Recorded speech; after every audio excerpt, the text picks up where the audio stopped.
Today is the Aradhana Mahotsava of Sri Gopala Dasaru.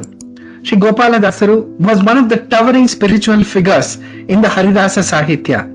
Along with Sri Purandara Dasa, Sri Vijay Dasaru and Sri Jagannath Dasaru, he forms the quartet of the Dasa Chatushtaya. He composed many songs and Ugha Bhogas, which have got such a deep spiritual meaning.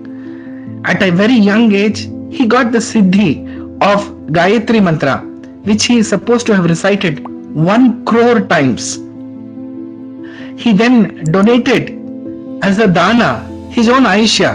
Can you believe that he gave away some of his own lifespan to Sri Jagannatha Dasa for him to complete the famous Harikatamrita Sara?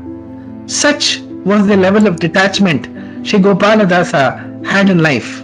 So on this day, let us all remember him with the shloka Agatadi Trikalagnam Agamartha Visharadam Tyaga Bhoga Samayuktam Bhaganyarya Gurum Bhaje. His name at childhood was Bhaganna.